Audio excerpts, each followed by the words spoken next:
Welcome back to the Pilgrim Faith podcast, where human wonder fuels the quest for Christian wisdom. Dale and I are especially delighted today to be joined by our good brother, Justin Redemer, who is the new Chief Development Officer as of, I believe, just a couple months ago with the Davenant Institute. When did you start, Justin? Was that November, something like that? I think it was October. October. Okay. Yeah, I don't want to take away your 6-month chip, too early. Yeah. So what we're going to do today, it's interesting. Our podcast is sponsored by the Davenant Institute, and a lot of folks know that and are kind of vague. We have a lot of podcast listeners, or a handful of podcast listeners, who are probably aware of the podcast, but might not know that much about the Davenant Institute. And so I think it'd be prudent today and helpful to kind of situate what Dale and I are doing in the larger project of the Davenant Network and the Davenant Institute, so that our listeners can be aware of that. And then also just talk to Justin, who's our development officer, about what, got him attracted to Davenant and what excites him about our organization. And so first, I think I'll just say for Dale and I shouldn't say for Dale and I'll say something, then I'll just pass it off to you, Dale. But, I suppose one might say I've been around Davenant back in the days of the quote OGs, as they'll probably become known in 20 years or something. One of the things that really attracted me to Davenant when I first became aware of it was I think its theological and philosophical ethos. Part of that was what I perceive to be a wise and cosmopolitan vision of the sources of knowing. In other words, there was this felt need to in our doing of philosophy and theology, really be responsibly aware of the various sources of knowledge that together together constitute a profound evaluation of a thing. But that's hard. Actually saying something intelligent and deep is actually hard. And I think one of the things that Davenant and its founders, like Peter Escalante and Stephen Wedgeworth and Brad Littlejohn, did well was provide events in an environment within which, while remaining tethered to the Orthodox and creedal, and especially the Protestant tradition, in fact, especially the Protestant, kind of pan-Protestant creedal tradition, the ethos is one of conversation and a non-nervousness about guiding us through the intellectual journey, a non-nervous about actually taking the journey and the moves of the mind that help people arrive at those conclusions. And what, so that's kind of part of that's become the conversational ethos that Dale and I cultivate at Pilgrim Faith. At Davenant Hall, what that looks like is, all the faculty are tethered to a concrete Protestant tradition, but the environment in the class is that kind of anything can come up, and we're not going to be nervous about that. We're here to learn. We're here to know. We're here to be open. None of us think of ourselves as, having reached the final arrival, of human knowledge, as Bavinck once wrote, the true dogmatics have not been written yet because we don't possess the beatific vision. There is a progress in theology, that sort of thing. And what we want to do at Davenant, and what excites me, is that it was a place where creative minds and intellectually energetic minds can confront the tradition, take it very, very, very seriously and have it taken seriously, but also have that tutelage in the context of a freed mind that is able to move and explore and to splash around, without fear of reprisal for that. And that really became, that's again part of the ethos behind what Dale and I have done here. And I think it's very much the ethos of Davenant Hall. I regularly get comments from students, talking about how refreshing it is to be in an environment where you can be guaranteed that we're coming from somewhere. It's not just unhooked from the tradition or the ground or scripture, but it's directed toward the fullness of one's humanity, in a sense. Dale, I'm going to pass it off to you. I don't want to talk too much. Yes. Well, say no, I other think things, brother. Yeah, I don't know if I could say that many other things, too much more than that, because I agree with everything you just said. I found a home with the Davenant folks because they were willing to allow people to ask questions that might otherwise be sort of poo-pooed or not taken seriously or whatever. And they were taken seriously, and the questions that they were asking were given a full answer, not just sort of scripted, bullet pointed evangelical Protestant Reformed, stock answers. And you really do see how wisdom works. So that's what attracted me to Davenant as well. It was the people. It's the people that Davenant attracts. It's people like Joe and Justin and Brad and our friend Ian Clary and all of the faculty. It's that group of people that's willing to come together, sort of put the weapons down from wherever they're coming from, and just get into honest dialogue about what all of this, what is this thing that we're living in, and what are these words that we say, and what do they mean, and how can we understand everything more clearly, pulling from tradition. So yeah, I think Davenant is a refreshing environment to be a part of, wherein you can have intellectual freedom to explore without feeling like you're violating something and you're going to, be excommunicated or whatever.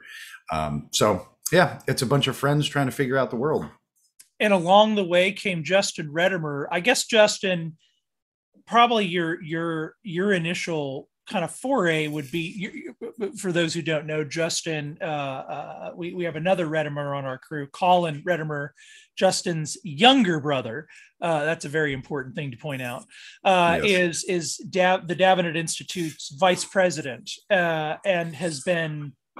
I can't describe how thankful I am for Colin and all that he does for the Davenant Institute. He makes us cool and based when we might otherwise not be. We might be more nerdy, without Colin. Deeply insightful, very energetic. And via Colin, I guess just at this last convivium, Justin, we were introduced to his older and impressively larger brother, which is not easy to do. More attractive, more intelligent, yes. all the things. Yes. But yeah, maybe talk to us about. I think that if I recall, that conference, that South Carolina conference, was probably your first sort of really kind of meeting the guys, if you will. Yeah. Yeah. It's interesting. The younger brother tag, which was a burden to him for the first 20 something years of his life, has now reversed. It's what he hangs his hat on, is I'm now 40 and moving into 40s and toward death. He's like, yes. I'm the younger brother. Yes. That's right. It's amazing how God has a sense of humor and design this way. Anyway, indeed. That's right. I had heard of Davenant. Obviously, I supported Colin. I had supported him when he worked with InterVarsity, and then he told me about this other organization. But I didn't really look too much into it. It wasn't something that I was really kind of invested in. And then, I was heavily involved coaching football at the head coach of this urban school in the Bay Area, and teaching and all these other things. And when I stepped down from coaching, I realized I have all this time. I started looking around for things. I go to this convivium. Colin invites me to this convivium. I finally have time to go. I never had time before because I was always coaching, always doing stuff. And I walk into this kind of national convivium, and I realize that there's all of these young men who have all these ideas. And because our system is so kind of top heavy at the moment, there's nowhere for them to go, right? So they're kind of founding these organic communities, which is what Davenant has become, right? It's an organic community of mostly millennial guys, right? Mm-hmm. Who can't find their place out in academia because academia only has so many slots available, and they're mostly being occupied by people in their 60s and 70s. And they're all speaking within the guardrails of the Trinitarian Protestant tradition, right? Mm-hmm. That for me was so powerful. I think so often we think of constraint as limiting, like our ability to kind of make things happen, but it's actually the opposite. In my experience working in a place that's highly secular, highly unconstrained in many ways, there's actually massive limitations to that, because it's like music, right? Music is notes within time and space, and there's a defined time and space and pattern for those notes to be played, right? The constraints of that time and space actually lend beauty to the sound. And if you remove those constraints, well, you end up with noise. And no one wants to listen to noise. Noise is actually painful and difficult for you to hear. So much the same way in thinking, I'm hearing these guys talk about all these different ideas, but all within the concept of like the creedal tradition. And it just kind of opened my eyes like, wow, this needs to be like, we need to build this thing. This needs to be out there. More people need exposure to this. And it was a very profound experience for me. Yeah. I think that was my experience too, Justin, because I had been reading Davenant stuff, blog posts, the Ad Fontes publishings, listening to YouTube videos with like Brad and Joe. I remember the first convivium. I was so excited to meet Joe because I was a big Jonathan Lehman guy back in the day. Still love Jonathan. He's a good brother that contributes a lot to the discourse. But Joe had sat down to have a conversation with him, and I was like, "Who's this guy? Like, this guy he sounds like he doesn't know what he's talking about." I'm like, I can't wait to meet that guy. I'm going to tell him all the things that I think. And then I meet Joe, and he's just like the friendliest person in the world. And you're like, oh, hey, man, maybe we shouldn't argue. Let's have a beer. But that was the whole vibe. And I was hooked after the first convivium precisely because of what you're talking about. It really is a beautiful place to be because people care more about your ability to think with them than they do about what it is actually that you think. If you can just have the ability to think with them honestly, then you have a place. That's all that's required. And I think something that has even, I said this, I think on the other podcast that Davenant supports, the Ad Fontes podcast. That's right. Our dear brothers, our dear brothers. Yes. Dear competitors. Dear competitors. That's right. It's not really a competition. I mean, come on. We all know that we're better. I mean, it's obvious that, yeah. So I had said, my whole formation, I'd grown up in the church and been confirmed and, taught confirmation classes and, biblical knowledge and all that stuff. But my intellectual formation as a Christian was through First Things magazine, right? And like 2004, 2005 kind of got hooked into that and realized there's this like intellectual tradition to the faith that I just wasn't super familiar with. And so I went back, but like that was great. But it was also like this highly Catholic formation, right? Experiencing Davenant was like opening my eyes to like, oh man, this is actually possible in the Protestant Reformed tradition, right? In the larger Protestant tradition, but also the Reformed tradition. And for me, that was just like, man, this is necessary. This is necessary and good. I think the other thing I could say that's different than what I said on the Ad Fontes podcast, having been part of like the different group chats we have, is there's something about us knowing that whatever we're coming from it with the perspective of being Christian brothers who are focused on like a similar shared mission that allows us to like be honest with one another and respond in charity, right? Yeah. That's kind of what's happened. Like we don't agree with each other. Like, that's very clear, right? And that's part of the beauty of it. But because of the shared understanding that we're involved in the same project, we can be charitable in our responses and honest in our thoughts. Yeah. It's interesting because we're very much that's a very interesting thought, Justin, because Davenant is very much at a stage of kind of, we're institution building. I mean, the trajectory of Davenant is very exciting. We're all young guys. We're all excited. I mean, Justin, if I recall, is the oldest person on our team. I just turned 40 and I'm right under Justin. So we're and there's exciting things about that. And there's challenges to that we're a bunch of guys, we're at the oldest in our 40s.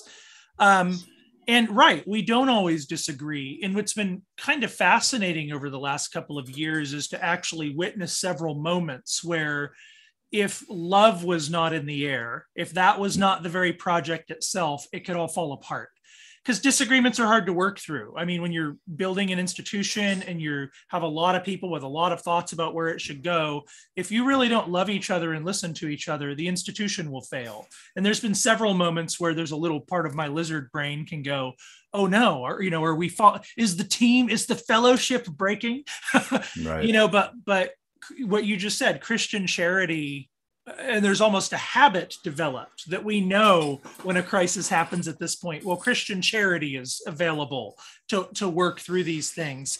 And it reminds me of one of the themes I really find fascinating in Lewis and in Tolkien that is just very New Testament, is that I think I've said this on the podcast before, but the sort of those who are fighting on the side of the angels, as it were, are always a ragtag team of characters. You know, you think of the Fellowship, you think of the St. Abby's house in that hideous strength. They're all very different. The full range of human sort of personalities is expressed, and they bicker a bunch, just like the disciples, just like the church. Whereas evil, by interest, the depiction of evil is the orcs. And what evil does is actually reduce humanity. It reduces what an evil project tends to do is actually create a monolith. Whereas there's something about God's way of people working together, that it preserves that very diversity, that very more expansive profile.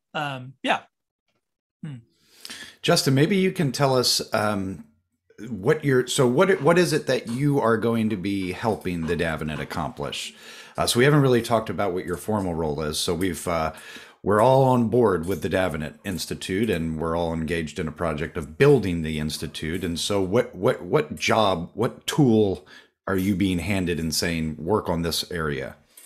Yeah. So, it's interesting. I don't have advanced degrees. I'm but a lowly high school football coach, English teacher. So I try and stay in my lane in that regard. I'm not going to try and out argue you philosophically. I'm like you ever seen the midwit thing, right? Yeah. There's the really smart guy over here. You got like whoever, I don't know, whatever philosopher over here. And then you got the midwit, and then the guy on the other side. It's like, because my grandma told me. That's me. Right. I'm that guy over there. Right? Colin can be this guy. I'll be that guy. We both arrive at the same place, but I'm just like, I just look at the world and see how it is. So, right. Yes. No, I think so. A number of the skills and this is kind of God, right? Like, God has taken me through this experience of shepherding and leading a group of men and young men in football in a place where I had to kind of do my own stuff and fundraise my own things and build my own program and do all that stuff. And all those skills that I needed there are applicable in all sorts of situations out in these other organizations. I've realized this, right? Yep. One of those is development, right? So I've been asked as a chief development officer to kind of build out both a combination of fundraising, but also recognition building, right? Because the brand Davenant and who we are, who you guys are as people, it's one of the things I said before, is that the strength of Davenant is in the people of Davenant. And I hold to that, right? Yep. And that's even more clear to me now than it was after the Convivium, after being in dialogue with all of you guys. The strength of our organization is the quality of people that we have associated with us. So how do we raise money? Obviously, we want this thing to keep going. Got to have money to do that. But also, how do we get people to see Davenant? How do we get Davenant in front of people? How do we get you guys in front of audiences, whether it's online, digitally? We're having a fundraising dinner in the Bay Area coming up March 11th. I think we're going to plan for some other events out in the Midwest during the summer. We've been talking about maybe trying to get something done in Florida. Getting you guys up in front of people so that we can kind of spread the message, right?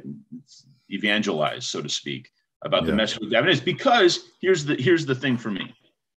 We are locked in such bitterness right now as a country, really, I mean, as a civilization. There is such bitter division that exists, and all of the frame within which we're inhabiting does not have the answers to solve the problems with which we're exposed, right?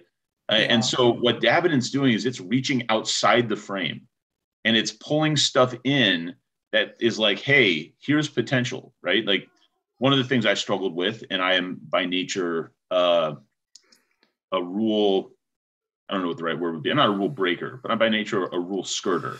You're a habitual you're a habitual line stepper. Yeah. Yes. Yeah. You're Californian. Yes. I am California, right? Yeah. Yes. So like one of the blessings for me was in Davenant, being exposed to all these all this literature, all this stuff that came out of the different reformers and their thoughts on things like, what do the legal authorities have the right to tell you to do and not do? Right? Stuff that I, within my frame, within the American frame, within the current modern West, right? Really in the last 70 years, being exposed to these ideas, then these Christians who are like saying like, no, it's okay. Like there are times where it's okay to be disobedient, but here are some qualifiers as to when that is. And maybe this isn't the right time. And there's other times where the authorities are to be obeyed. And here's the reasons why. And it's not just building it on like a biblical concept of like, well, Romans 13, there's your answer, right? Because that just falls apart in the face of the entirety of Scripture, right? There's a lot of other Scripture talking about the legal authority. So Davenant having answers to these questions by reaching outside of our frame and pulling these answers forward is just, to me, so powerful and so necessary if we're going to see this church thrive and flourish and our culture thrive and flourish. Yeah. And go ahead, Dale. Well, I was just on. I wanted to follow up one quick thing. Yeah. Precisely because that's the stated mission of Davenant is to recover wisdom for the modern age, for the modern church. So we are leaning on tradition, but we're pulling from all the things that are available, and we're trying to sniff out the things that are not available to make them available, in order to help us, navigate the troubled waters of modernity. And that's really something Joe and I have been interested in the podcast. So one of the things I really appreciated about Justin when I met him, because it's really what you just said, Justin, like the world is complicated and we're all kind of in a mess and we're all kind of walking around confused and there's all these practical issues. We have our framework for solving them, but clearly most common public discourse, you think Christian political theology or moral discourse, most of it at this point in public is at an impasse and people are just shouting what they've been saying to each other for decades. And you see very little movement of persuasion. You see maybe a couple of people exchange here and there. One Arminian becomes a Calvinist every now and again or whatever. But one of the things that I found really attractive about at least a lot of the founders of Davenant, and this is a hard thing to maintain, but it's a thing I think we've aspired to and are still aspiring to, is the non-adversarial nature of your first movement toward people in discourse. And so even outside Christian networks, you're talking about our civilization is full of bitterness. One of the things we would love to be is the people who, you can dialogue with the person who is, speaking in woke language or something like that, for instance, and you can cultivate in yourself, I'm not going to get triggered by that. I'm going to try and hold the handle, move over here, and and still be open to them as a human, because I don't read them as just a person who's repeating lines. They might have insight for me. And in the process of that, you actually enable yourself to get close enough to persuade and to receive from them. And you're also not just projecting a demon into them. And this full circle. One of the things I appreciate about Justin, the conference we were at this last summer was on education.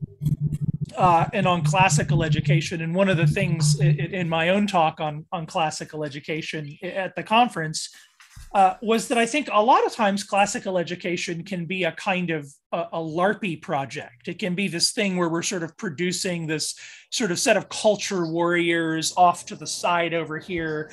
And we're recovering, quote, quote, the tradition, by downloading it into these consciousnesses. And most of the time they either become very immature culture warriors, or no, I shouldn't say most of the time, a lot of the time, a lot of people educated in this manner become, culture warriors off being annoying on the internet, or they just reject the whole thing, which I've seen dozens and dozens of times. But Justin is here. Justin was there, and I was talking about, the essence of what classical education is about and the recovery of the tradition is about, is something that really can happen in the trailer park with just a random person. It really can. I don't mean it's going to be the best thing. I just mean you can approximate. And it just so happens that Justin was teaching classical texts.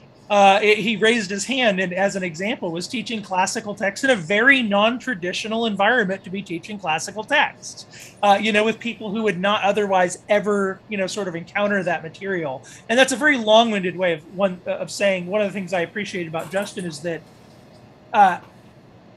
you're in the real world. Like, part of what we want is not just how do Christians over here in our little commune come up with the right quote, quote, answers for the internet warriors together. You live right outside the Bay Area. I won't give you your address because, I don't want Zuck and the FBI to know where you live. Right. The feds are already listening, Joe. They're already listening. We know. I mean, I would be offended if the feds don't listen to our. I hope they find us dangerous. No, in the good way. It's that when you came into this project, it was largely with an eyeball toward people around you that are in the world. It's not just sort of Christians circling their wagons. It's the fragrance of the project toward your neighbors who are not just never heard any of this as Christians, but who live in a world who has no category for this. And yet you can plug it directly into them precisely when you don't just relate to them as your adversary.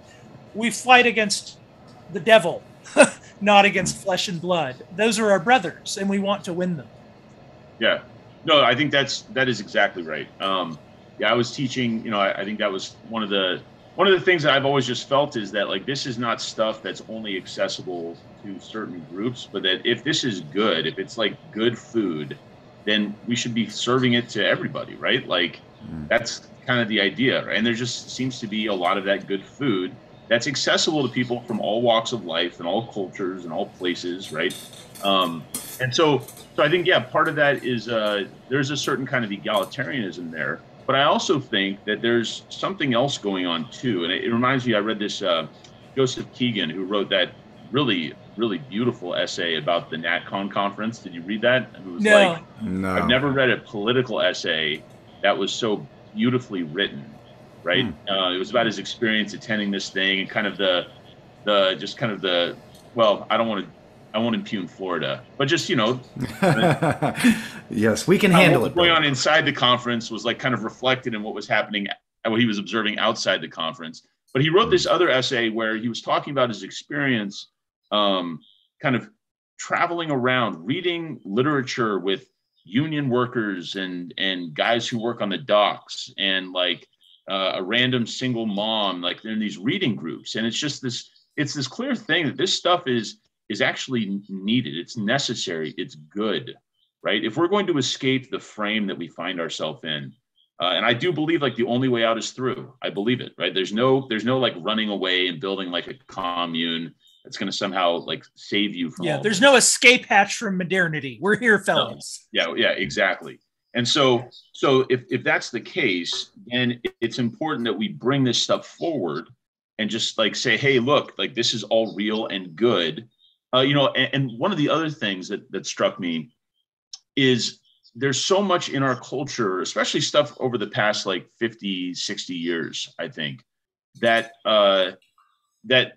maybe has been built on foundations that aren't real, right? And I think that's one of the projects that Davenant is doing is like reaching back and finding the foundation. Like Dale, you said, pulling it forward and making it useful and bringing that back, which hasn't been accessible and making it accessible. I think one of my friends is getting his PhD and he's realized that like all the scholarship of the past 30 years on this subject is based on one guy's interpretation of a partial text of the author, right? And that one interpretation does not consider like the other text the author wrote. And so you've got 30 years of scholarship basically built on a single thing that's not actually based on what he claims it's based on, right? And so how much of that is going on, right? And that seems to be like one of Davenant's projects is pulling this stuff forward and then like testing it, right? Like you would test gold, right? It's a touchstone to see if this is authentic, or to see maybe it's not. Maybe this has all just been a misinterpretation based off something that wasn't true. So I think, all those things are really kind of powerful to me. Yeah, and I think that another thing that Davenant's doing well is strategizing, because, right, the modern age, especially with education, is difficult because of the proliferation of education. It was easy, not easy, but it was easier to identify who was going to get an education and then deal with that group of people, because it was largely based on class and money. Right. Yeah. It's the liberal arts, the liberating arts for free men. It wasn't for slaves or servants. But now with modernity and the proliferation of education being available to everyone, that presents not only a problem with the content that you're distributing, but the ways in which you can distribute it. So how do you scale something like what's going on in the classical university? What does that look like, given the fact that we have an internet now? Like those questions are tricky. And one thing I appreciate about our group is that we are really trying to think about how to do this well and serve the people, not just the elites. Because I think that there is this weird sort of vibe that a lot of the quote unquote classical educators or people that are in recovery projects get when it comes to education. And that's like, oh, that's for those guys over there. Like Joe said, like I live in a trailer park. That's inaccessible to me. And we're trying to say, not really. Look at the ways we're trying to reimagine what the university model looks like in the digital age. It takes a little bit of talent, perhaps, to engage in the discussion. But if to go Ratatouille, talent can come from anywhere. And that's really what's exciting to me. One of the things that I've really enjoyed teaching the classes is seeing. What Dale just said, there's a sort of reimagination of how do we model education in the modern world with modern needs during a time of a real shifting educational structure, the university, classical movements, et cetera. You're seeing the very nature of high schools even shift in some ways. So there's all these moving parts, Dale, as Dale was just sort of alluding to, there's all these moving parts about what education is even meaning in the modern world.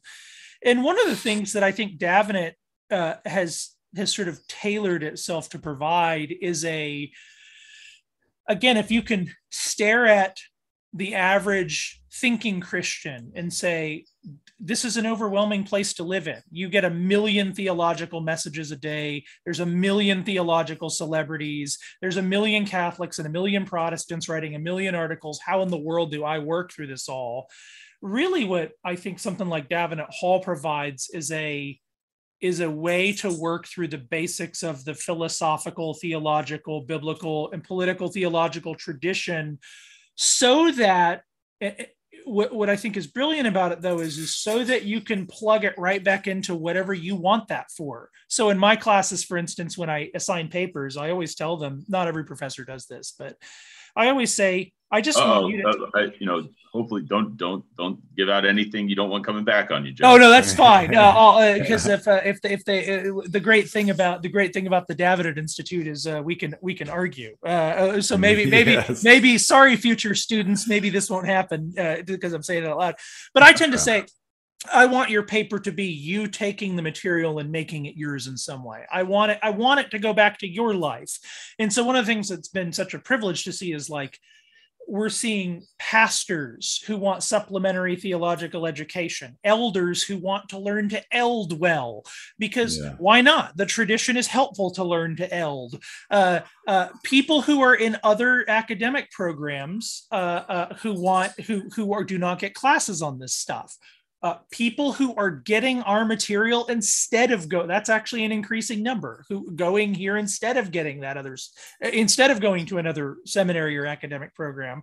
But a lot of it is, I've seen housewives who just want to know because women are important for civilization, and them knowing the tradition and sharing that with their whole community and all of I've seen all of that full spectrum. And what's kind of exciting is to see what you just said, Justin. This really is for everybody. Again, it tends to be from every group, the person who's intellectually inclined naturally, who's going to go find something like Davenant.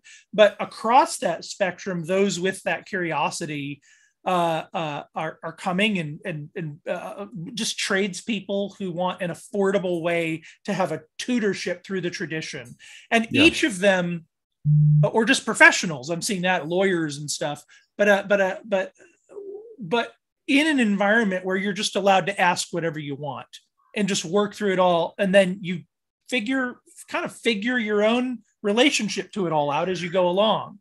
And so, it really is for everybody. And it's exciting to see an educational product that sort of connects people in a way with tutors through the tradition. That's really a way to think about Davenant. Yeah. And for me, one of the big things I've seen is just, as a pastor, you spend so much time trying to deal with people and issues and things in the church and things in the culture. You don't have time to think. Like, you don't have time to sit and read these things, right? And if you do, then you probably maybe read a survey course on them at some seminary. You probably certainly never read any primary texts, right? Like, if you read about the reformers, you may have read like part of Luther or part of Calvin, or maybe just a secondary literature on, like, here's what Calvin thought on these different subjects. Here's what Zwingli thought on these different subjects. You probably never read, but at Davenant, it's like, hey, we're affordable, right? You can come take one of our classes, audit one of our classes, right? Join our degree program, and you get exposure to the primary texts, right? You will read these things. You will have a depth of understanding. I mean, it's like this. It's kind of crazy to me. You think about, like, what would it feel like if your kids had never read Lord of the Rings, right? Or even seen the extended version. They just seen the theatrical release of each of those movies, right? How shallow would their connection to that story be, right? How much would they miss on the way? How much beauty and depth and wisdom would they miss on the way? And that's kind of what our modern seminary has become, right? Like, hey, instead of like reading the Lord of the Rings, right, we're just going to show you these, like, 2-hour highlights where we're going to leave out a bunch of stuff because we don't think it's important, even though that very stuff lends like a depth and a reality to it that it doesn't exist otherwise. And then you ask, like, well, why has the American church kind of gone off the deep end in all sorts of directions? I think it's because we've become detached from that reality. And so Davenant's here, like, kind of reattaching, right? Like saying, no, let's go back and, like, let's reattach things. And so we can kind of find some stability, I guess, or find an anchor in this place. Yeah. I remember when I was first starting to go to seminary, my pastor he told me, he said, listen, just get through seminary.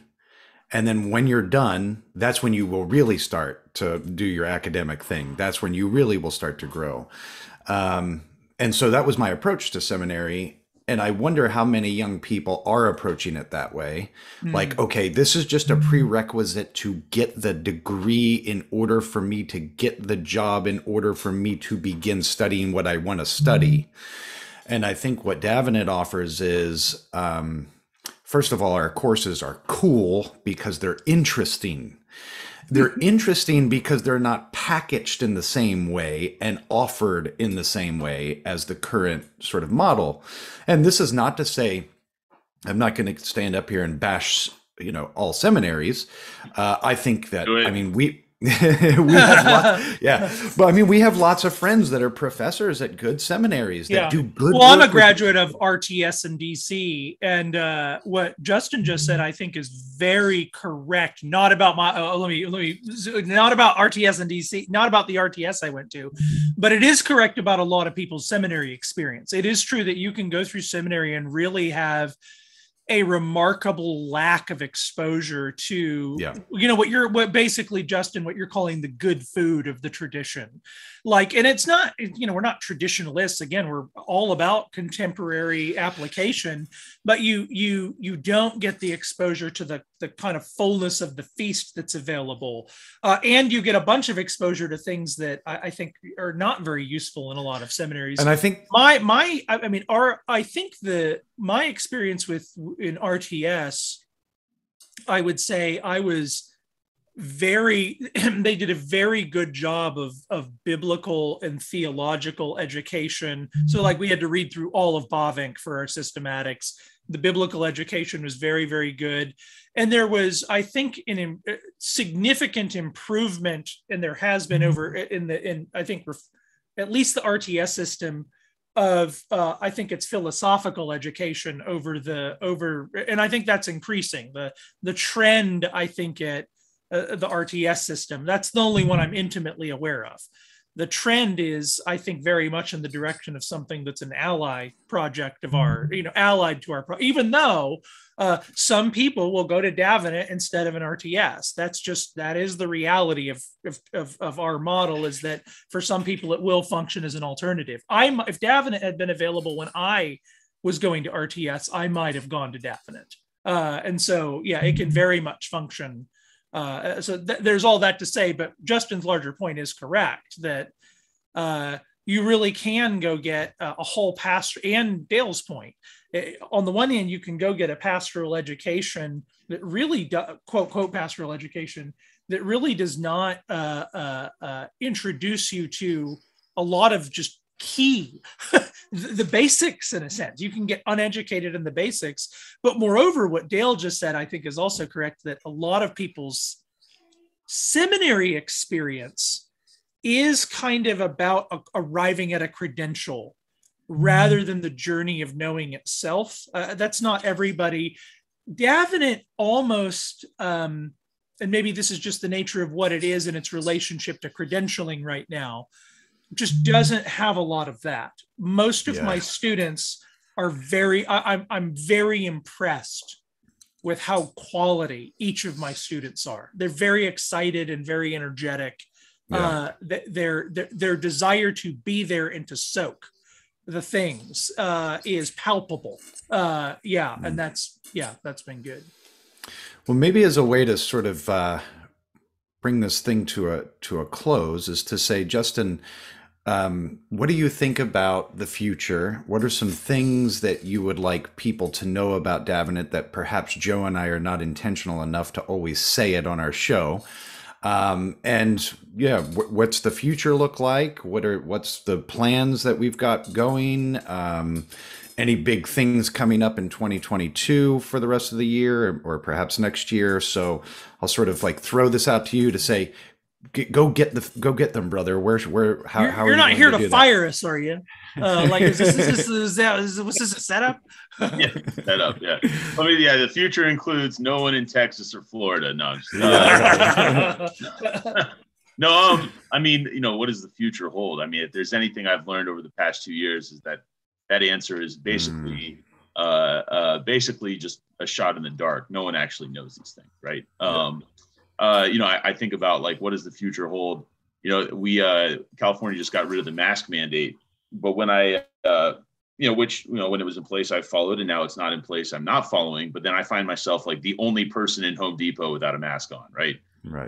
Which is just it's a crazy experience, right? Because now you feel like, all right, should I put the mask on because everyone else has the mask on? And am I making a statement here? I don't think I'm making a statement. I'm just trying to follow the rules. Like, what's going on? So, what does the future hold? I don't know. What does the future hold for us? One of the big things, besides obviously the fundraising aspect, but like I said, is one of the big things I want to do is get you guys in front of groups of people, right? Whether that's digitally, although physically, right? Being in front of people. So this looks like I said, the dinner that we're having in the Bay Area on March 11th, which you can find on our website. We're going to have Ryan T. Anderson out. He's going to speak on firsthand experience. How do you do Christian witness in a hostile culture, right? Here's a guy who in 2012 wrote a book in defense of marriage. and was invited to all these universities and all these places and debated and did all this stuff, right? He was like this. And then in 2019, he writes a book on transgenderism and no one's inviting him anywhere. And Amazon bans the sale of his book. And it's a very different cultural environment we find ourselves in 7 years later, right? So how do we go about witnessing in a culture that doesn't want to hear it, right? Again, not like antagonistically, but just like practically, and what are some of the potential negative effects of that, right? Yeah. So that's going to be one. We're going to have a number of events in the Midwest, which information will come out for in different people's homes, supporters of Davenant.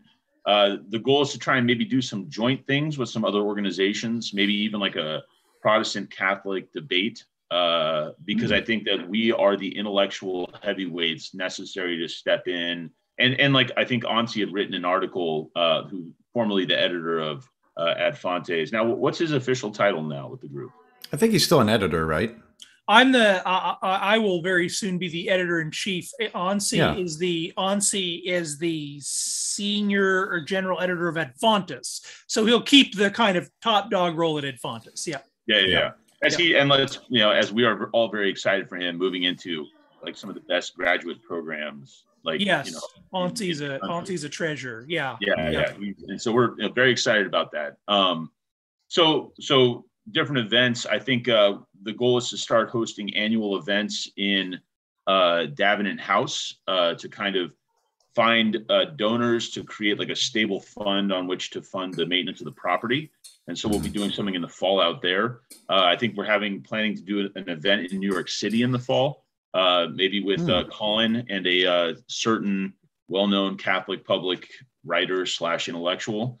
So just trying to kind of build these different things, right? Get ourselves out there in the mix, so to speak, and expose the general population. Because like, talking to one of the pastors at my church, I go to a fairly large evangelical church in the Bay Area, and there's not many of us. It's one of the few, and it's certainly not like the church that Dale and I went to in Dallas. That was something else.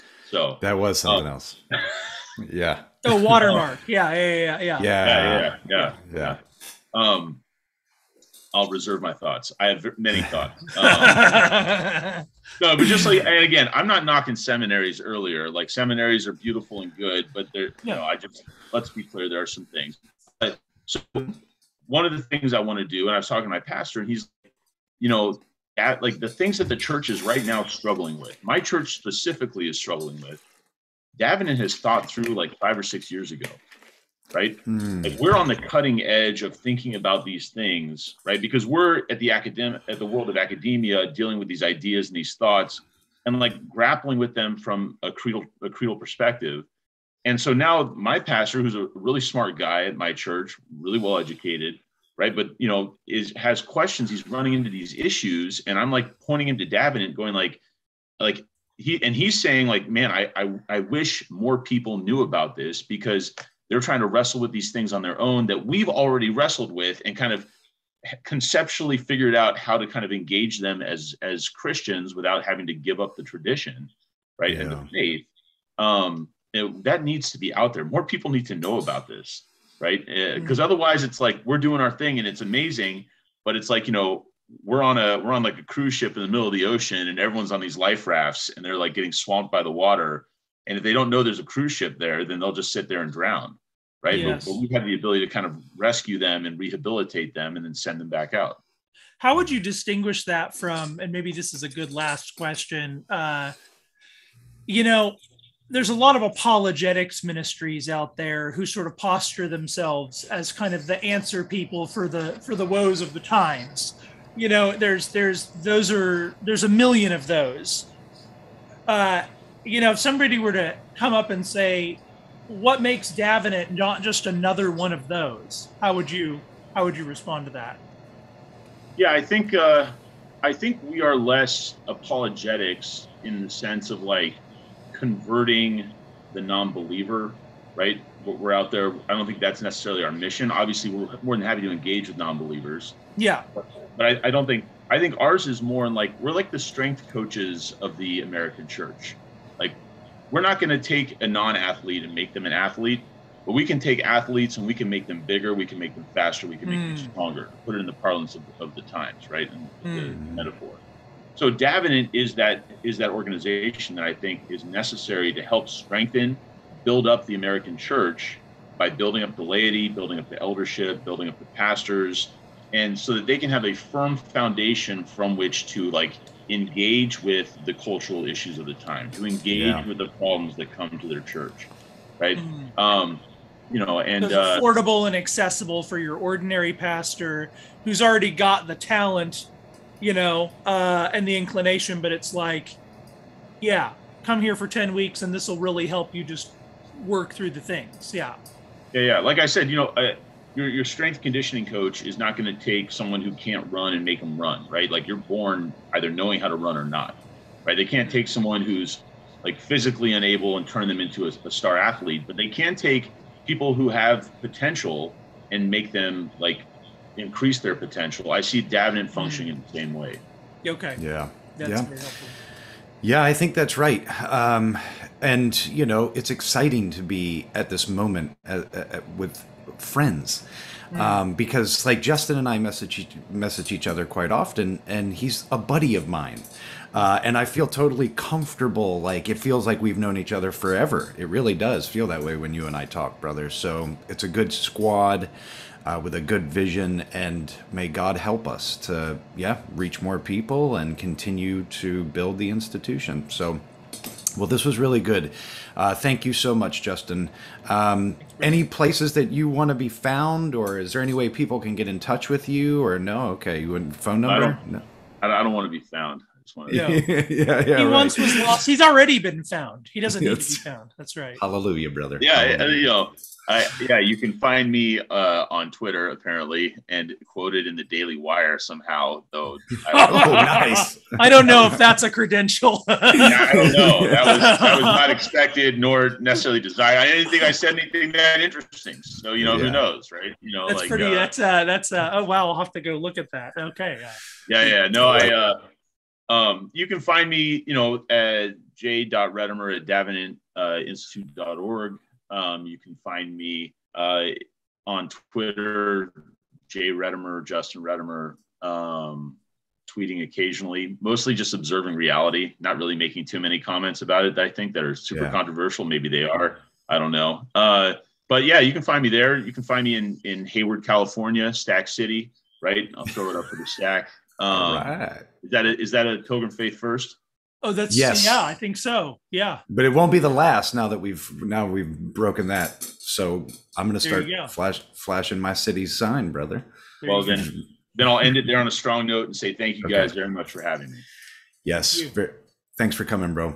All right. Well, as always, head over to davenantinstitute.org. You can also check out all of our other podcasts on the Davenant Institute YouTube channel. We're also on Spotify, iTunes, all the other podcast catchers. Look us up, share it if you like it. And Joe, I love you, brother. Love you too, man. We will see you all next time. See ya.